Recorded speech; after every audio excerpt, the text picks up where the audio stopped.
अब 38 जिलों वाला नहीं 70 जिलों वाला राज्य कहलाएगा बिहार।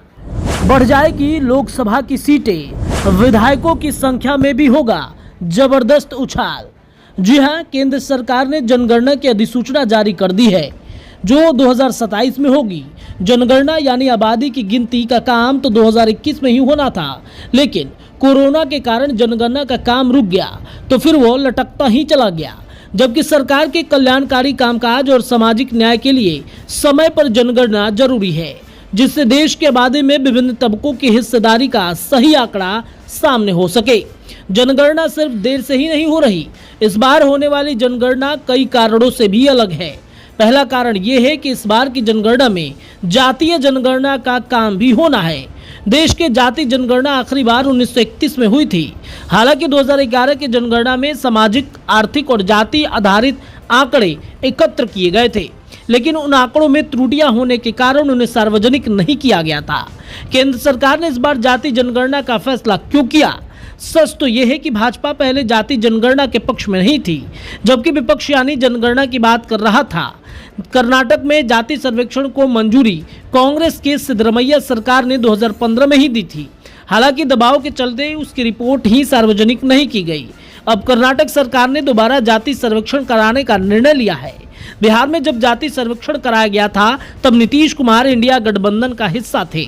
बिहार के जातीय सर्वेक्षण के निष्कर्ष बताते हैं कि राज्य की आबादी में ओबीसी और ईबीसी अति पिछड़ा की हिस्सेदारी 63.13% है।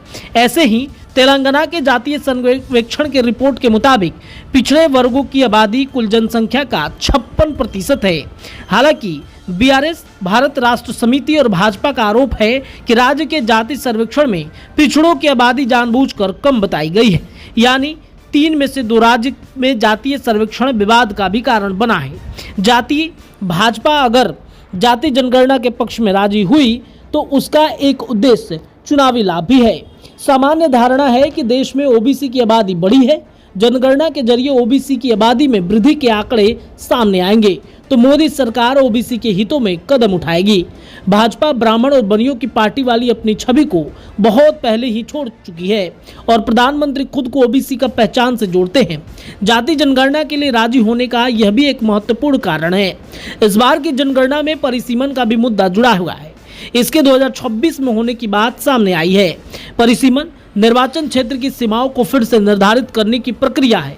संविधान के अनुसार प्रत्येक जनगणना के बाद सांसद और विधानसभा सीटों की संख्या को पुनः समायोजित किया जाना चाहिए। देश में परिसीमन 4 बार 1952, 1963, 1973 और 2002 में हुआ था।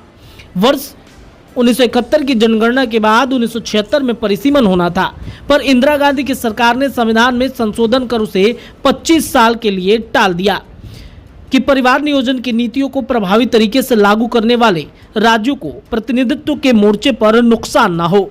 वर्ष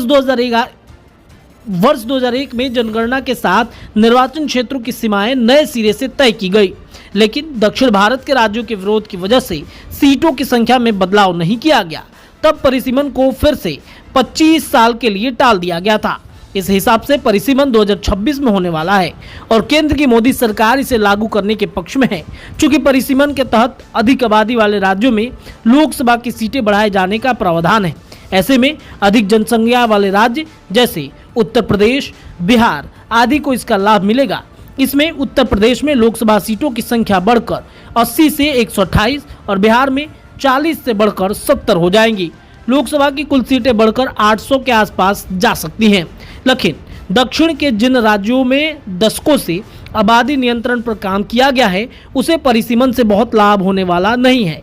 चूंकि दक्षिण भारत में भाजपा राजनीतिक रूप से उतनी मजबूत नहीं है, ऐसे में परिसीमन के बाद भाजपा को चुनावी जीत के लिए शायद दक्षिण भारत पर भी न निर्भर रहना पड़े। परिसीमन के प्रति मोदी सरकार की अनुकूलता का यह एक कारण माना जा रहा है।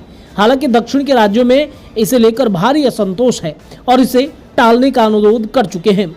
यही नहीं, जनसंख्या नियंत्रण के नुकसान को देखते हुए दक्षिण के कई राजनेता आबादी बढ़ाने की भी अपील कर रहे हैं। जाहिर है कि परिसीमन पहले से ही व्याप्त उत्तर और दक्षिण भारत के द्वंद्व को गहरा करेगा। संविधान निर्माताओं ने शायद ही इस बात की कल्पना की होगी कि भविष्य में परिसीमन को लेकर के भी विवाद हो सकेगा और यह देश में विभाजन का कारण बन सकता है। परिसीमन के साथ महिला आरक्षण बिल का लागू होना भी जुड़ा हुआ है। वर्ष 2023 में यह विधेयक नारी शक्ति वंदन अधिनियम संसद के दोनों सदनों में पारित तो हो गया, लेकिन सरकार के मुताबिक परिसीमन के बाद ही इसे लागू किया जाएगा, यानी कि महिला आरक्षण भविष्य में बढ़ाई जाने वाली सीटों पर तय होगी, जबकि विपक्ष महिला आरक्षण का लाभ भविष्य में देने की आलोचना कर रहा है। दरअसल जनगणना से संबंधित अंतिम आंकड़े आने के बाद परिसीमन का काम शुरू होगा। परिसीमन आयोग को भी अपनी फाइल रिपोर्ट देने में कम से कम 3 से 4 साल का समय लगता है। पिछले परिसीमन आयोग ने 5 साल में अपनी रिपोर्ट दी थी। इसके अलावा जनसंख्या की दर में बदलाव को देखते हुए अगला परिसीमन बहुत ही विवादित हो तो भी आश्चर्य नहीं है। ऐसे में परिसीमन और महिला आरक्षण अगले लोकसभा चुनाव यानी 2029 तक शायद ही संभव दिखता है। इससे अधिक समय लगेगा।